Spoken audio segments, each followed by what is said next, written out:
this really deeply. My goal is just to prepare you to do AP exam problems.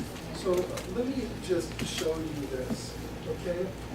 Let's say I've got the nucleus of an atom. And the nucleus is held together by the strong nuclear force. That is, the nucleons are exerting this incredibly powerful force on each other called the strong nuclear force.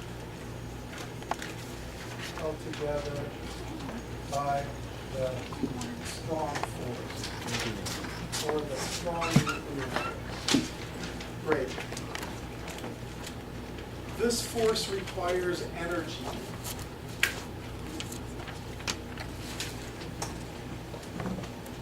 This force requires energy, and that energy is called binding energy.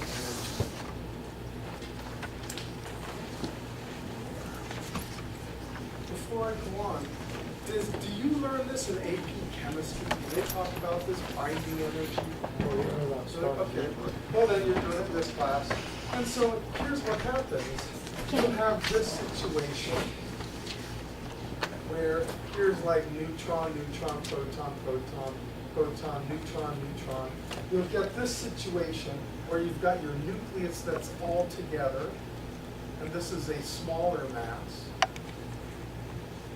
And it's held together with binding energy. Okay? But if you were to separate out the nucleons,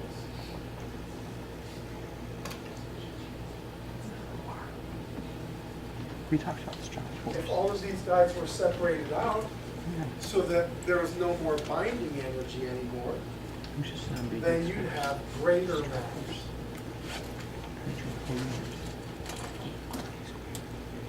And all I'm trying to do, and I'm not going to get into the binding energy thing, because what happens is sometimes if you take small atoms and smash them together, you gain energy, you lose mass. But when you take really, really big atoms and split them apart, you gain energy and lose mass. And I don't want to go into all of that. All I want you to believe is when you do things to the nuclei of atoms, you can gain mass or lose mass. And in so doing, you can lose energy or gain energy. And so the change in mass, which is called delta M, is also called the mass defect. So on the AP exam, if you see this term mass defect, they're talking about the mass that's lost or gained during the process of some sort of nuclear reaction. And so the energy gained or lost, which we can call delta E, although usually we just call it E in the popular form, is Einstein's equation, E equals delta mc squared. Your binding energy times the speed of light squared, your mass defect times the speed of light squared is the energy gained or lost. So now, all we're going to be doing is you're going to be given a radioactive or some sort of nuclear reaction. Quite often it's radioactive decay. And you'll figure out what the mass defect is, and then you'll minus this plug into mc squared and get the energy gain or loss. Yes? C is the speed of light. 3 times 10 to the 8th meters per second. All right. Well then, hey, let's go ahead and do one. I don't have much more to say about this.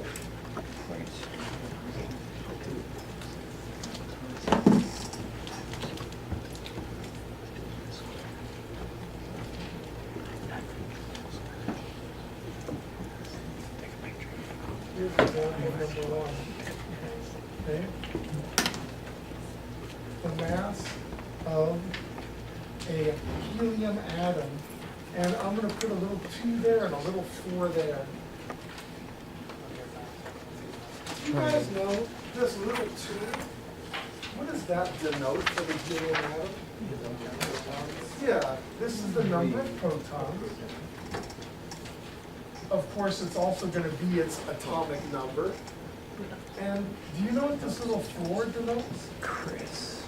Yeah, the mass number, the number of nucleons, the number of protons plus neutrons. That's what the 4 is, the number of protons plus neutrons. Okay, so when I do a helium with a 2 and a little 4, that means I have something that's got 2 protons and 2 neutrons. Okay, great. Okay, the mass of this helium nucleus. By the way, for those of you who are good at AP chemistry, what special name do we call a helium nucleus? Gamma something? I have no clue. Not a gamma ray. Beta ray. Yeah, who said that? Was that you, Christine? Boom, interested? Yeah, an alpha particle. This is an alpha particle. They didn't get remember?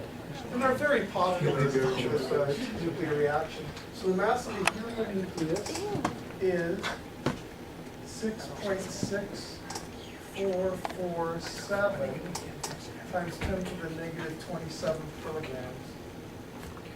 I have to give a lot of significant digits because the amount of mass that's going to be gained or lost in these reactions is very, very tiny compared to the amount of mass you start with.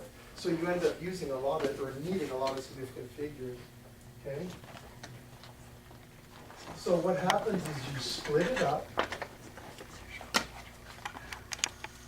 and you get 2 protons,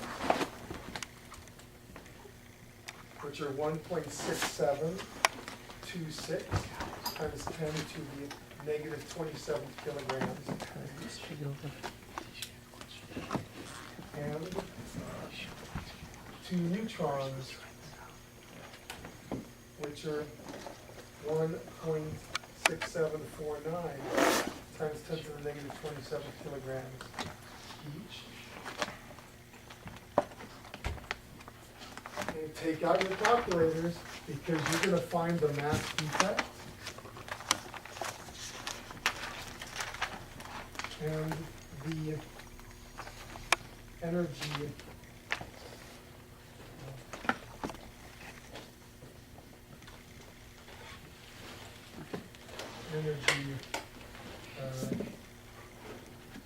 given off or taken in.